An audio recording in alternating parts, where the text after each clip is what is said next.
En esta oportunidad vamos a abordar los tres reinos y hoy el reino de las tinieblas. Quiero iniciar la exposición en esta noche diciendo que deseo ilustrar que Dios tiene un plan para nuestra vida, que Él llevará a cabo su voluntad y que sus propósitos van a triunfar en nuestra vida, que su poder es suficiente para salvarnos y que es en la unión con Jesucristo donde está la clave para la victoria sobre el mal. En numerología bíblica, cada número que es preponderante tiene un significado. En la Biblia existen números que aparecen con frecuencia. Por ejemplo, el número 40. El número 40 es un número muy importante en la Biblia. 40 días y 40 noches duró el diluvio. 40 días desafió Goliat el gigante a Israel. 40 días duraron los espías reconociendo la tierra de Canaán. 40 años peregrinó Israel en el desierto. 40 años pasó Moisés en Egipto, 40 años en el desierto y 40 años pasó Moisés liderando a Israel. 40 años comió maná Israel en el desierto. 40 días caminó el profeta Elías con la fuerza de una comida. 40 días pasó Moisés en el monte sin comer, delante de la presencia de Dios. 40 días ayunó Jesús en el desierto. ¿Qué significa el número 40? 40 son los años de una generación. El número 40 significa cambio. Cada vez que el número 40 es mencionado en la Biblia, es porque iba a suceder un cambio. Tras los 40 días y 40 noches del diluvio, la generación que estaba sucumbió y Dios resucitó una nueva generación. Tras los 40 días de ayuno, Jesús dejó su vida privada e inició su ministerio público. Ahora, pero también existen otros números, el número 7. En la Biblia se menciona 7 iglesias, 7 sellos, 7 trompetas, 7 ángeles, 7 ojos, 7 cuernos, 7 espíritus. Y el número 7 no es menos importante. El número 7 significa perfección. En el número 7 se ve reflejada la perfección en Dios, de Dios en su obrar. Pero hay un número que deseo referirme también y es el número 3. El número 3 significa totalidad. Pasado, presente y futuro hacen la totalidad del tiempo. El camino, la verdad y la vida definen la totalidad de lo que es Jesucristo.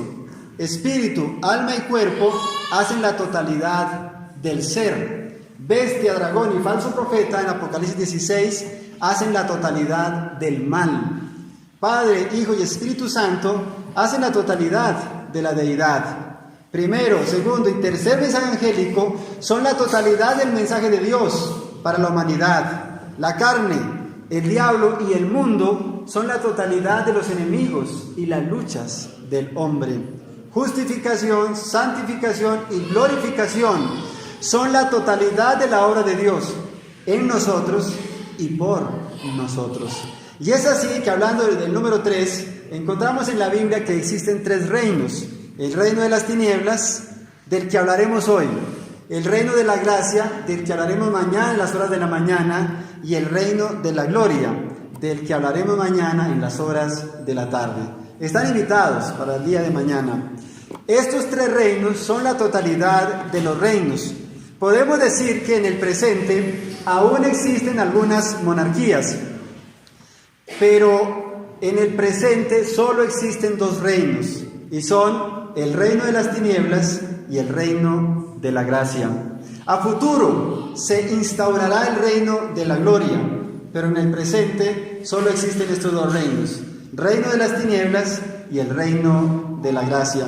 Y lo más interesante de la existencia de estos 2 reinos hoy es que usted y yo pertenecemos a uno de estos 2, al reino de las tinieblas o al reino de la gracia. Si usted no ha elegido pertenecer al reino de la gracia, déjeme decirle que ya usted eligió pertenecer al reino de las tinieblas. No escoger el reino de la gracia nos pone en el reino de las tinieblas.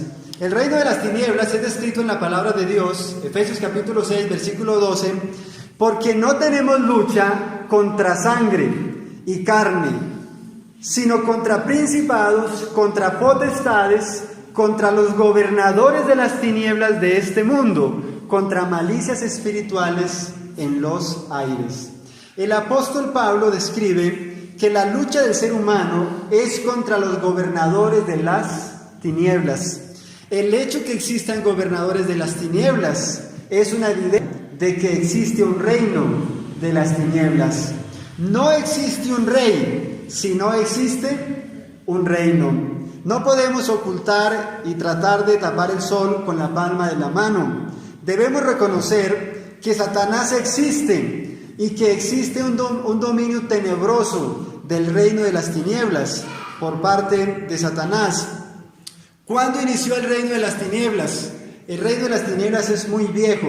El reino de las tinieblas inició cuando Lucifer quiso ser Dios, cuando Lucifer se rebeló contra el gobierno del universo, cuando Lucifer quiso destronar a Dios, destruir su ley y fundar un gobierno, un reino anárquico, sin ley, un gobierno en la autocomplacencia propia, un gobierno en el pecado, un gobierno sin restricciones. Desde entonces existe el reino de las tinieblas. Primera de Juan 5:19, sabemos que somos de Dios y que el mundo, el cosmos entero está bajo el control del maligno. El cosmos, el mundo entero, dice la Escritura, está bajo el control del maligno. Entonces podríamos preguntarnos, ¿quién domina el mundo? ¿Quién gobierna el mundo? ¿Es Satanás o es Dios? Dios es el soberano del universo, pero le ha permitido a Satanás ejercer su poder y su dominio, a fin de que su carácter malévolo pueda ser revelado plenamente, para que cuando Satanás sea destruido finalmente, la justicia de Dios pueda ser vindicada. Dios permite a Satanás que ataque, que hostigue, que ejerza su dominio, pero es Dios mismo quien regula y le pone límite a lo que tiene permitido hacer y no hacer. El reino de las tinieblas es el dominio de Satanás.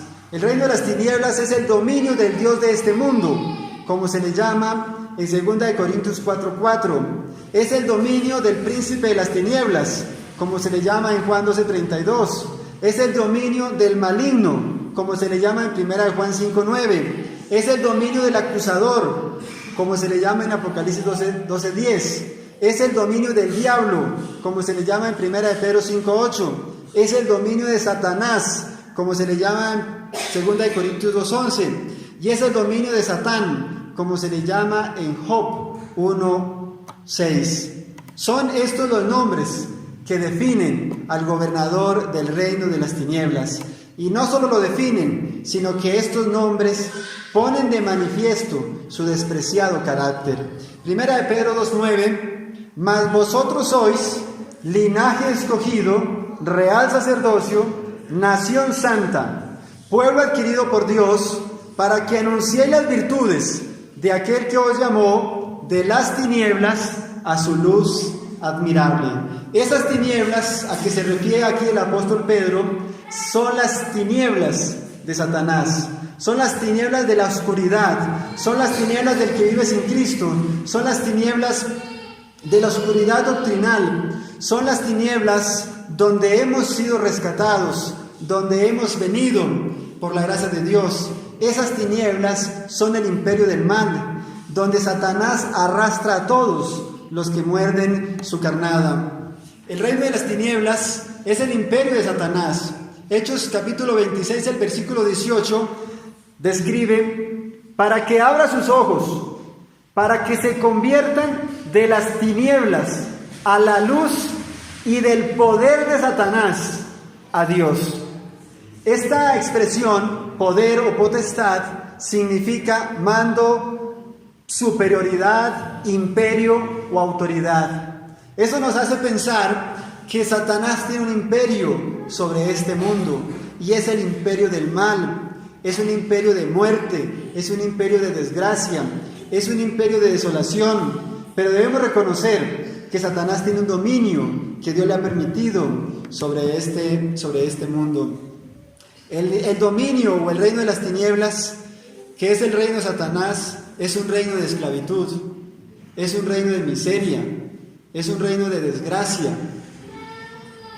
Un día estaba yendo en Medellín hacia la galería minorista y me encontré a un hombre que estaba sobre la pared sentado, y el hombre me pidió que le regalara comida. Entonces me acerqué a él, le pregunté: amigo, ¿y usted por qué está aquí? Entonces me dijo: vea, hace un tiempo atrás un carro me accidentó, y cuando el carro me accidentó, dijo: miren, y se abrió el pantalón, me mutiló. Y el hombre estaba mutilado y me dijo: y me instalaron una sonda, pero hace unos días atrás unos habitantes de la calle, porque él también era habitante de calle, me quisieron robar, y en la riña que tuvieron con él, le arrancaron la sonda. Digo: y ahora me encuentro sin sonda y estoy todo mojado. Y se dio la espalda y, por supuesto, estaba todo mojado. Ese es el reino de las tinieblas. Es un reino de desgracia. Ese es el reino que Satanás dijo que era mejor. Estos días escuchamos por las noticias una madre que, angustiada porque tenía cáncer, porque tenía deudas, porque tenía problemas en su hogar, porque su marido la dejó y la abandonó después de que supo que tenía cáncer, llegar hasta un puente, abrazar a su hijo y, en la más profunda desesperación, no viendo otra salida, arrojarse desde allí. Este es el reino de las tinieblas, este reino de desgracia, de desolación, este reino de esclavitud y miseria, que Satanás dice que es el reino mejor que tenía para ofrecer, es el reino del maligno. El reino de las tinieblas es un reino de humillación y de la servidumbre más vil, es un reino de temor y ansiedad. Todos los que hacen el mal están con miedo, están con zozobra, su conciencia no está tranquila, constantemente sufren por causa de su conciencia.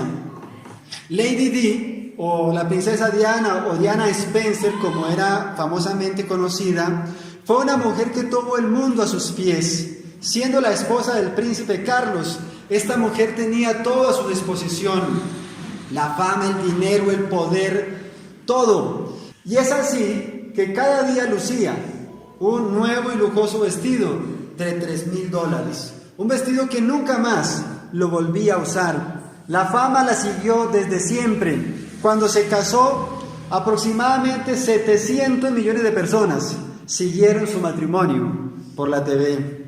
Ha sido en la historia la mujer más fotografiada y una de las personalidades más afamadas en toda la historia de la humanidad. De entre las mujeres que han visitado un país extranjero, Diana Spencer ha sido la mujer más ovacionada jamás en la historia. Una multitud extraordinaria de millones se reunieron en Japón para darle la bienvenida a Lady Di, a Diana Spencer.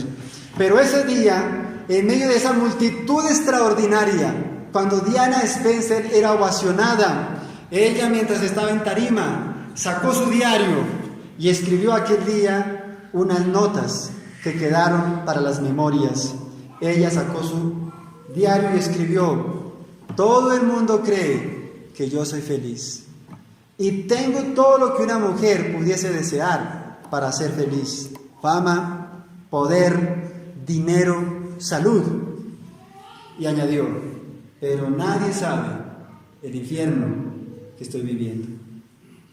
Diana no era feliz.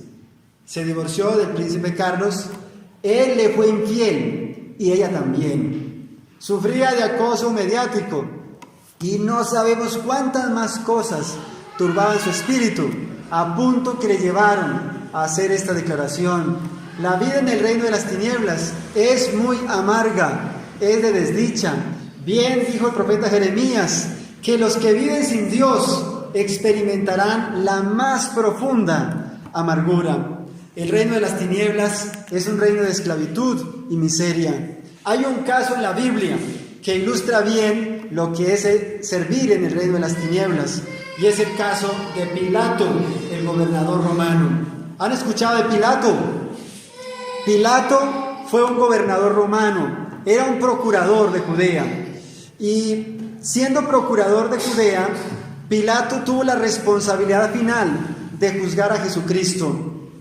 Desde el principio, Pilato supo que Jesús era inocente y también descubrió desde el principio que había un tenebroso complot armado contra Jesucristo.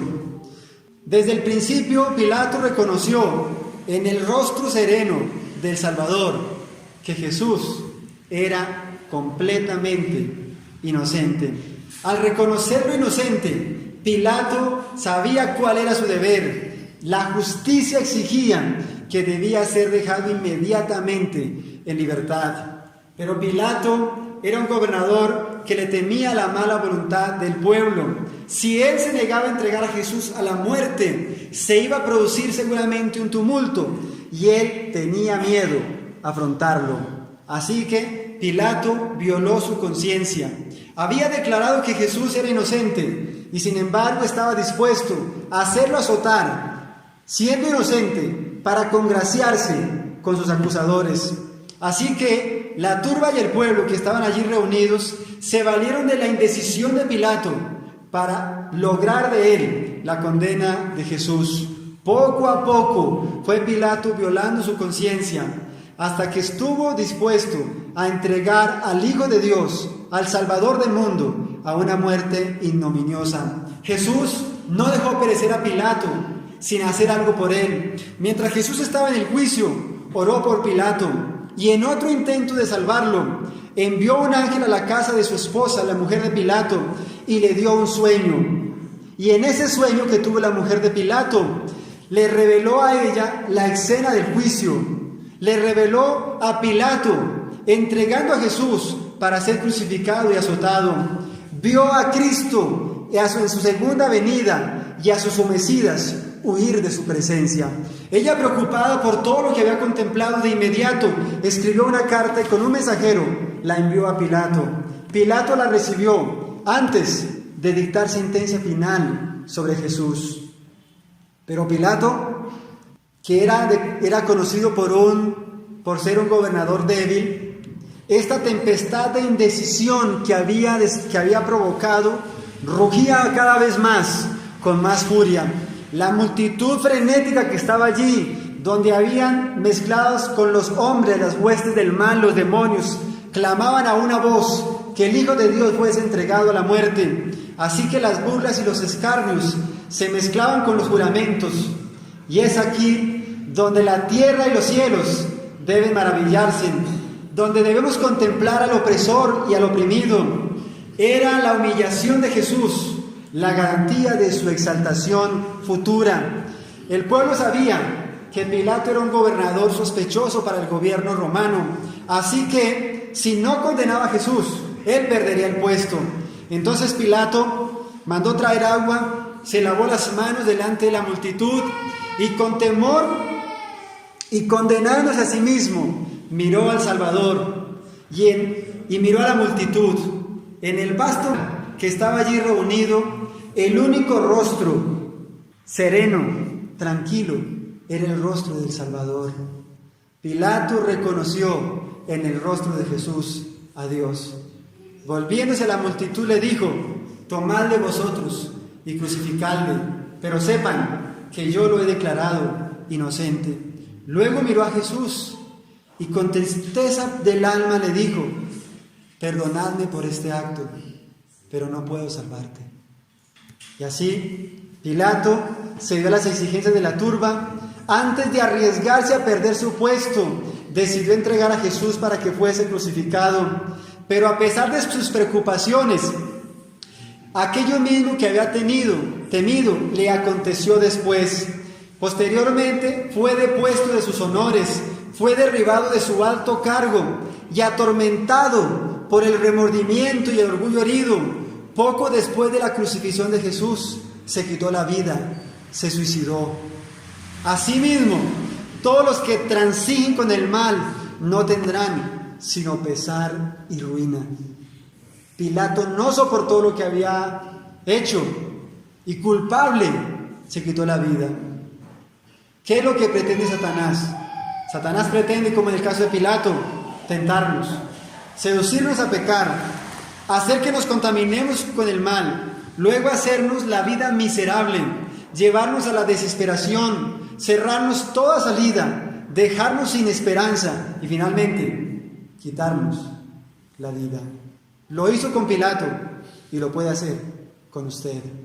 Satanás está buscando mantenerlo a usted en la impenitencia, en el pecado y también en las tinieblas, en la ignorancia. Que usted se mantenga en las malas prácticas, en la iniquidad, en la complacencia pecaminosa de la carne, en la búsqueda de la lujuria, en el alcohol, en los vicios y las drogas. Que usted se mantenga en ese estado de impenitencia, pero también que usted se mantenga en las tinieblas. Que usted no sepa que la palabra de Dios existe, que la palabra de Dios es real. Que usted se mantenga en las tinieblas sin conocer a Jesucristo, sin conocer a Dios, sin conocer el amor y la bondad de Dios, sin conocer la gracia salvadora de Dios, sin saber que existe perdón, que no somos destruidos por haber pecado, sino que somos destruidos por rechazar los ofrecimientos de la misericordia de Dios. Satanás es el padre de la ignorancia, es el padre de la astucia y quiere mantenerlo a usted en la ignorancia. Hasta que termine la hora mediadora de Cristo, pretende mantenernos en esa condición, de modo que se pase el tiempo, se acabe la mediación y ya no haya más remedio para el alma. Como Pilato, presa de la desesperación, de la miseria y de la ruina, terminarán todos los que persisten en seguir en el reino y en el dominio de las tinieblas.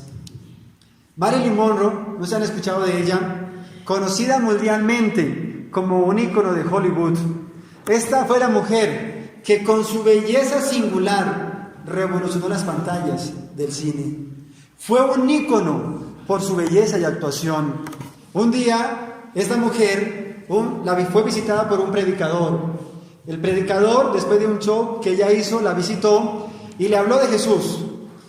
Y le dijo que Jesús lo había enviado a hablarle a ella. Ella lo escuchó con atención y después le dijo: muchas gracias, pero yo no necesito a su Jesús.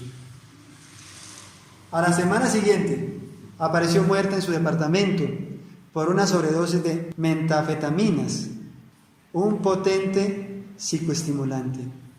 Unos dicen que se suicidó, otros dicen que la asesinaron. Lo cierto es que esta mujer rechazó su oportunidad de salir de la ignorancia, de salir de la impiedad, de entrar en el reino de la gracia de Dios y ser una mujer libre, una mujer salva. Marilyn Monroe no era feliz, tuvo varios matrimonios, varios fracasos matrimoniales. Era esposa de uno de los Kennedy, que era fiscal general de la nación de los Estados Unidos. Una mujer que tuvo fama, una mujer que tuvo una belleza singular, extraordinaria. Pero era esclava de los antidepresivos, no era feliz. La vida en el reino de las tinieblas no es felicidad.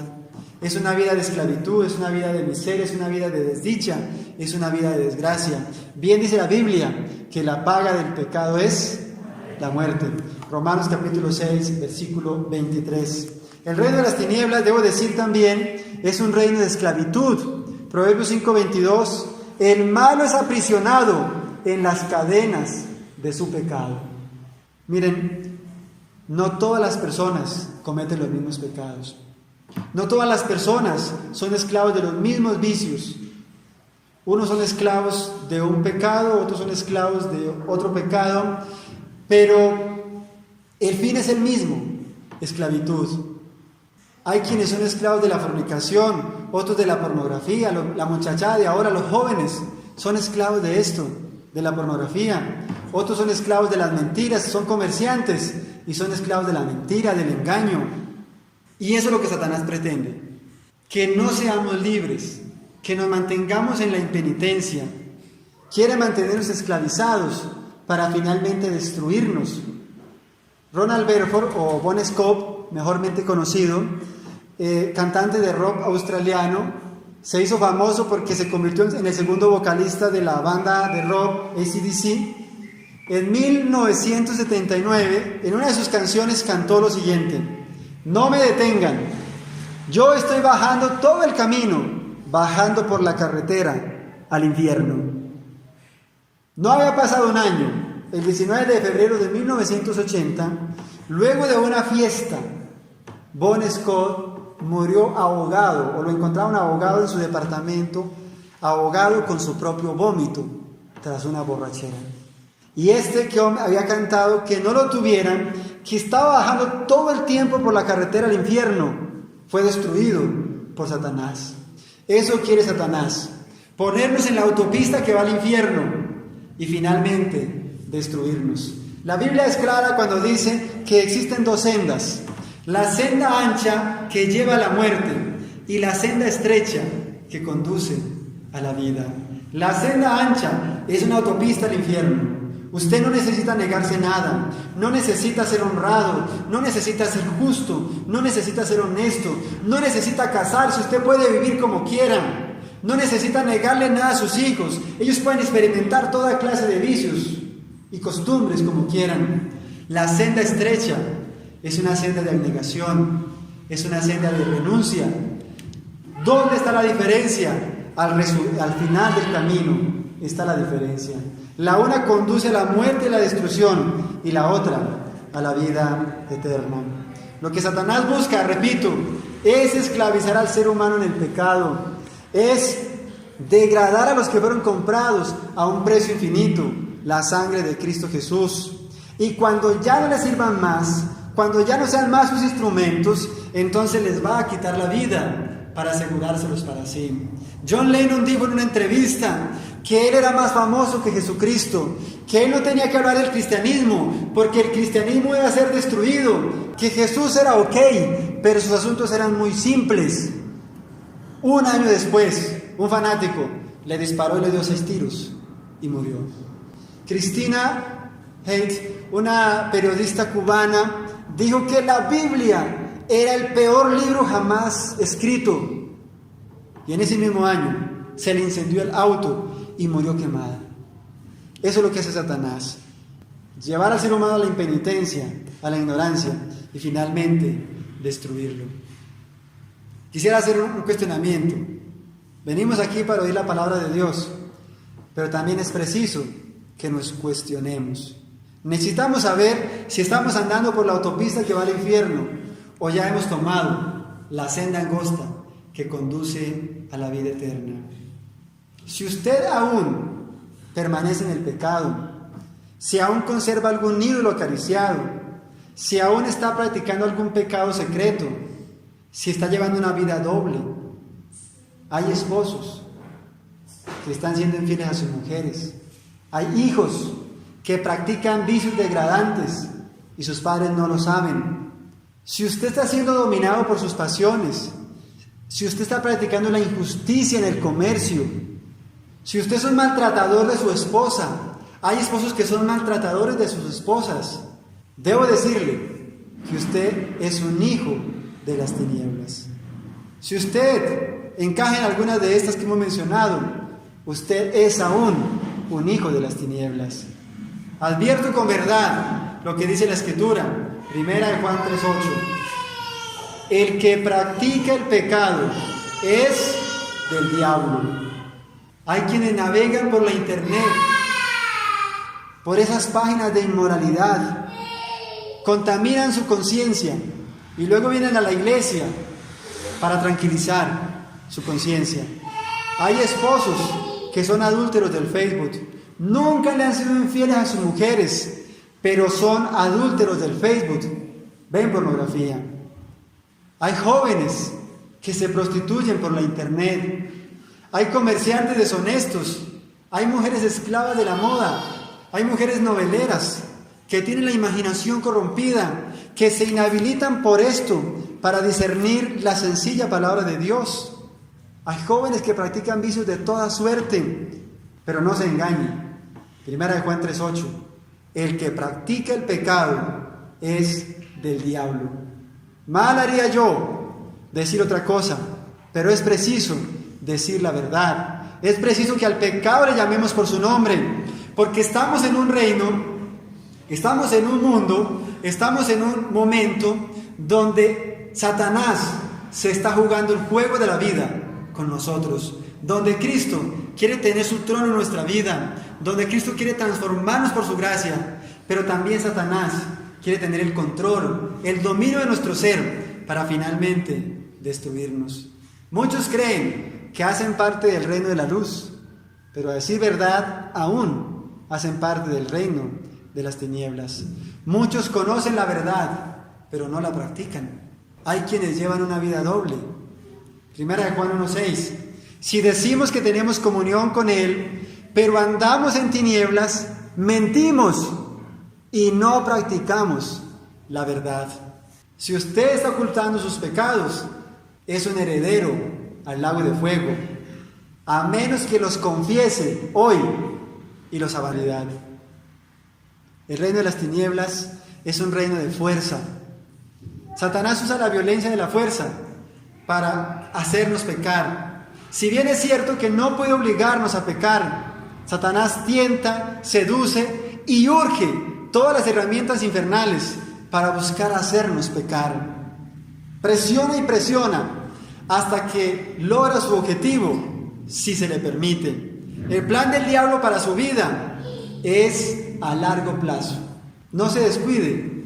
Satanás tiene un plan para destruirlo y a él no le importa si para lograr su plan tiene que esperar 1, 5, 10, 15, 20, 40 o 100 años.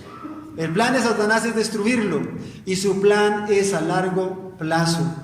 Satanás, por ejemplo, ha creado doctrinas de miedo, como la del infierno eterno, para infundir miedo en el pecador, por cuanto todos los que sirven a Dios por miedo recibirán justo lo que temían, la condenación en el lago de fuego.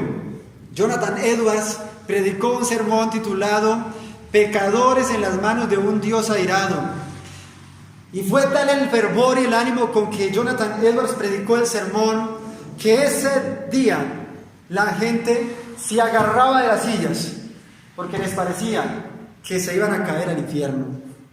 Les invito a buscar en la web y a escuchar el sermón de Jonathan Edwards.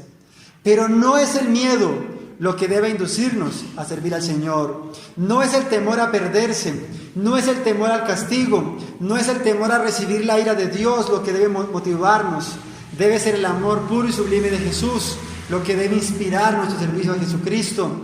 Uno pudiera servirle al Señor como le sirve el esclavo al amo, por miedo, por temor al látigo.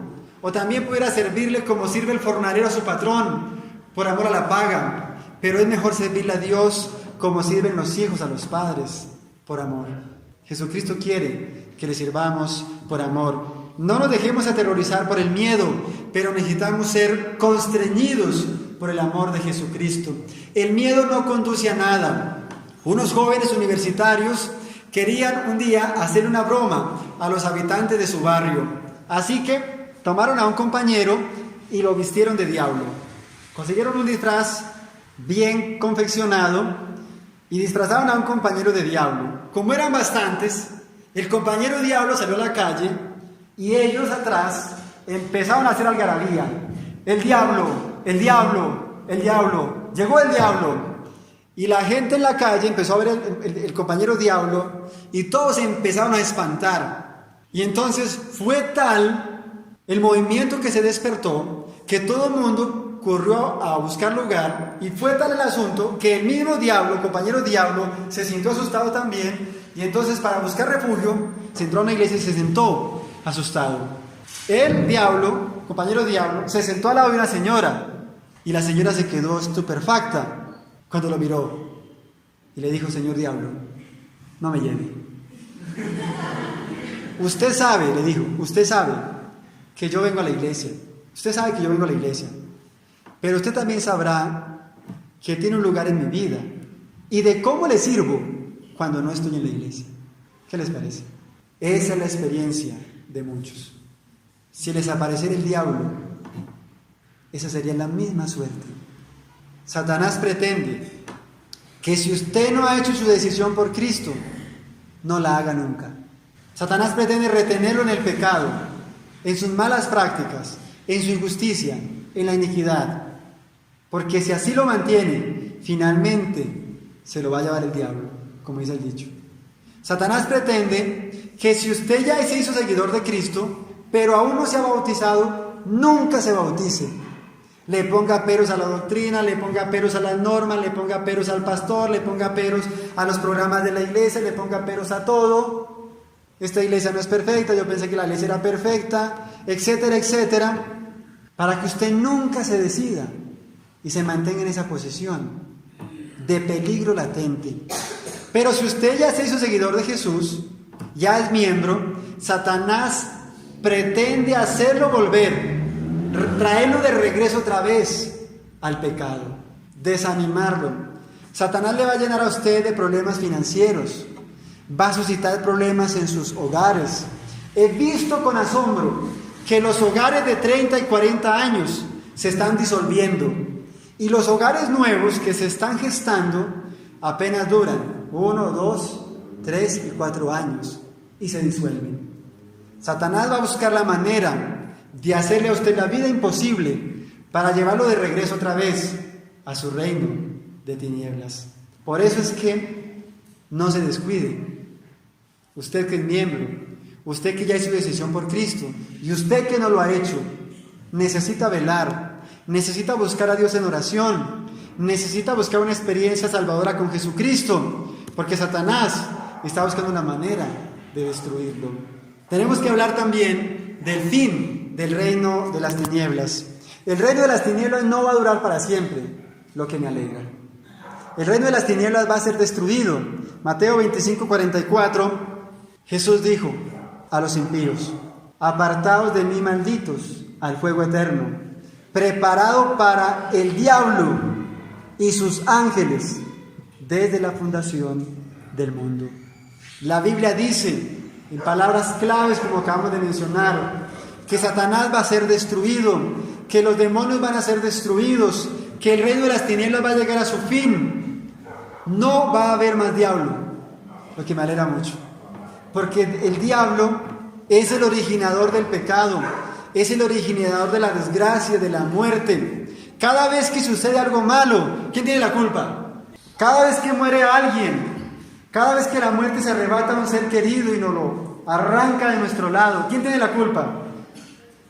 Cada vez que ocurre un accidente, cada vez que ocurre una desgracia, cada vez que alguien sufre hambre, cada vez que usted se encuentra a un hijo de la calle, a un desheredado del mundo, sufriendo y pasando hambre, cada vez que usted se encuentra una persona mutilada, a un hombre ciego, a un mudo, a un sordo, ¿quién tiene la culpa? El diablo. No salvo nuestra responsabilidad, porque el ser humano tiene mucha responsabilidad en esta cadena de descenso y desgracia, pero el originador de la desgracia es el diablo. Y la Biblia dice: en espanto serás y para siempre dejarás de ser. Ezequiel 28:19. Satanás va a ser destruido para siempre, dejará de ser por la eternidad. Apocalipsis 20:10. Y el diablo que los engañaba fue lanzado en el lago de fuego y azufre, donde está la bestia, el falso profeta y el dragón. Satanás será aniquilado para siempre, porque aquí viene el día ardiente como de un horno, y todos los soberbios, todos los que hacen maldad serán estopa. Aquel día vendrá, los abrazará, ha dicho Jehová de los ejércitos, y no les dejará ni raíz ni rama. ¿Quiénes serán destruidos en ese día ardiente como un horno? Todos los soberbios. Y Satanás es el rey de los soberbios. La soberbia, el orgullo, que también son males que debemos vencer por la gracia de Dios, fueron originados en el corazón de Satanás. Pero todos los soberbios, Satanás, la raíz, y sus demonios, las ramas, y todos sus servidores, las ramas, serán destruidos para siempre. El reino de las tinieblas va a ser destruido. Pero atención a esto: cuando Jesucristo se levante para destruir el reino de las tinieblas, también va a destruir a los pecadores que se aferraron al pecado, a los vicios, a la complacencia propia, a la injusticia, a la vida egoísta. Serán también destruidos con Satanás. Mateo 1:21 dice: Jesús vino a salvar del pecado, no en el pecado. Es preciso que nos apartemos del pecado, porque todo aquel que está casado, unido en matrimonio con el pecado, será consumido por las llamas del fuego final. Jesús vino a salvarnos del pecado, no en el pecado. Es por tanto que al cielo irán pecadores arrepentidos, no pecadores empedernidos. No somos destruidos por haber pecado. El hombre es destruido por rechazar la oferta de la misericordia de Dios. El hombre es destruido por rechazar a Jesucristo. Pilato tuvo muchas oportunidades de ser salvo, pero tuvo una oportunidad áurea en su vida, y fue cuando le trajeron a Jesús delante de sí. Pilato había escuchado de oídas de Jesús, había oído de Jesús cosas maravillosas, y cuando Jesús fue traído en su presencia, Pilato fue conmovido, a tal punto que llegó a preguntarle a Jesús: bueno, Jesús, ¿y qué cosa es la verdad? Pero Pilato no esperó la respuesta. Pilato no esperó la respuesta. Pilato se dejó presionar por el pueblo, terminó vendiendo su conciencia, entregando a Jesús a la muerte, y nunca más Pilato tuvo otra oportunidad de aceptar a Jesús, de asegurarse un lugar en el reino de la gloria de Dios. Usted que está aquí hoy, usted que es miembro de iglesia, usted que es simpatizante de años o de hace poco, y usted, amigo y visitante que nos acompaña hoy, debe saber que Jesús le ama. Debe saber que Jesús murió por usted. Debe saber que Jesús soportó hasta lo indecible para salvarle. Debe saber que hoy es su día de prueba y oportunidad, como el joven rico. El joven rico tuvo una oportunidad áurea de ser salvo, de recibir a Jesús como Salvador. Y se acercó a Jesús con la pregunta: ¿qué debo hacer para ser salvo? Pero el joven rico no aceptó a Jesús ese día. Se marchó con tristeza y con razón. Nadie jamás que le dio la espalda a Jesús se marcha con alegría. Si hoy te vas de aquí sin aceptar a Jesucristo, tal vez jamás tenga otra oportunidad como esta. Si aceptas hoy a Jesucristo, Jesucristo hará la diferencia en su vida. En el 99 tuve la oportunidad de conocer al Salvador y aceptarlo en mi vida, y Jesús hizo la diferencia en mi vida. En el 99 yo trabajaba con el narcotráfico, con un tío. Trabajando con él me alcanzó el Evangelio, conocí al Salvador. Mi conciencia me dijo que ya no podía trabajar más en eso, así que un día hablé con mi tío y le dije: tío, no puedo trabajar más con usted, no trabajo más, me voy, tío, del lado suyo. Mi tío se sintió conmigo y se buscó otra persona que hiciera las veces que yo hacía. En el 2004 asesinaron a mi tío, y a la vez asesinaron a Milton, que fue quien vino a ocupar mi lugar cuando me separé de trabajar con mi tío Pacho.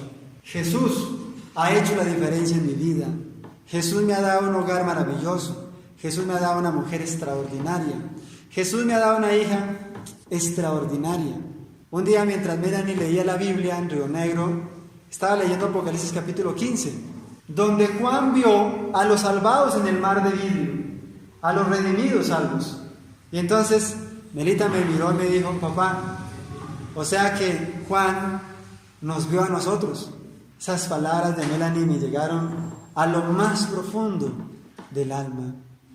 Si usted hoy acepta a Jesús como Salvador, si usted hoy se entrega a Jesucristo como el soberano, como el ser supremo de su vida, le aseguro que Jesús hará la diferencia en su vida.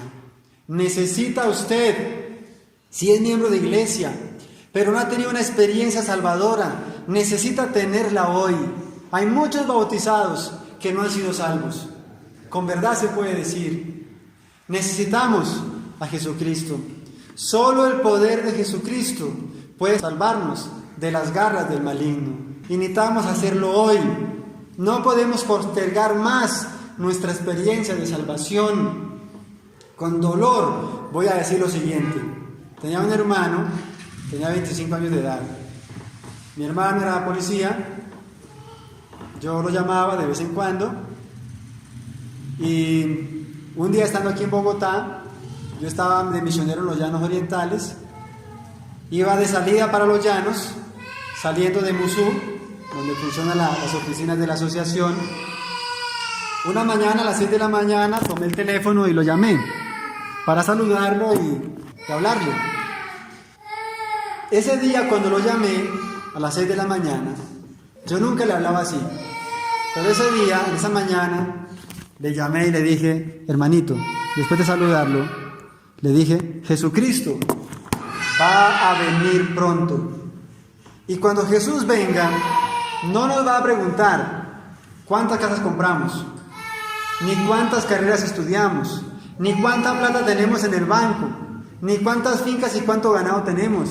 Le dije ese día: Jesucristo nos va a preguntar qué hicimos con nuestra vida. Jesucristo nos va a preguntar si le aceptamos o no como Salvador, si guardamos o no sus mandamientos, si vivimos o no en justicia. Y él me dijo: hermanito, yo sé que eso es así. Yo estoy hastiado de la vida de pecado que vivo aquí en la policía.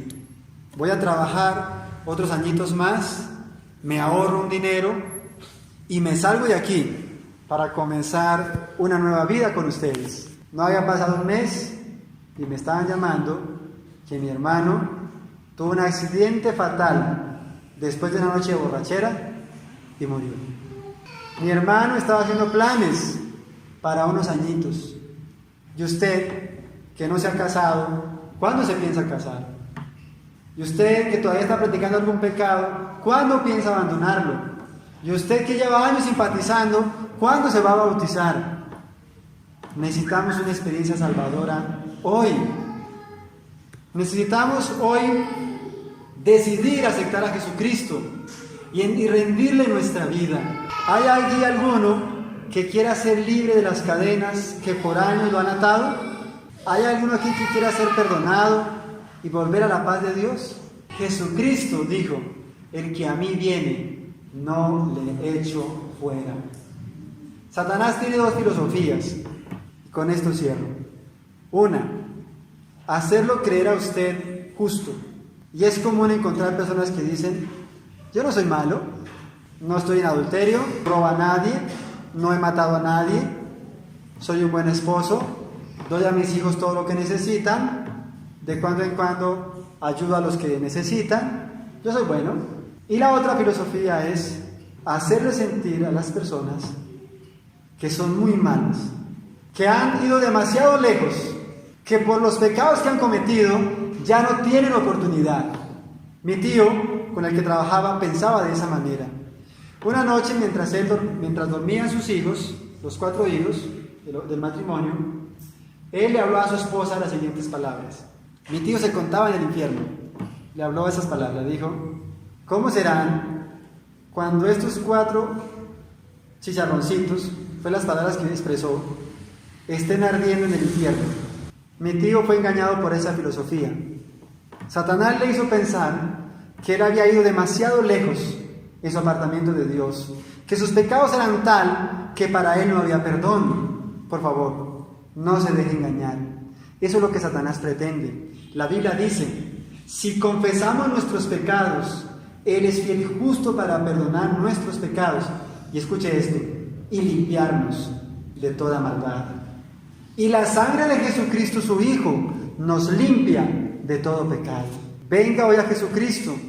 Miren, si usted no se siente salvo hoy, antes de irse a dormir, aparte un momento, a solas, póstrese delante del universo y dígale a Jesucristo: Señor Jesucristo, hoy he venido ante usted para confesar mis pecados, para reconocer que soy un pecador, que 1000 veces he pecado contra ti.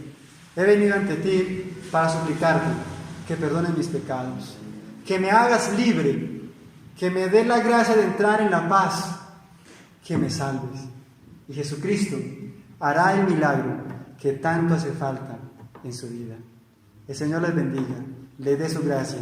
Y por favor, no duerman hoy sin tener la seguridad de que son salvos, de que son perdonados, de que Jesucristo es su amigo, sin tener la seguridad de que aún hay esperanza, de que Jesucristo es un Salvador que nos ama con un amor indecible, que nos está extendiendo su gracia, su amor, que está dispuesto a perdonarnos. La Biblia dice, aunque 7 veces caiga el justo, volverá a levantarse. En Jesucristo está la esperanza y la fortaleza de los siglos. Dios les bendiga. Feliz noche.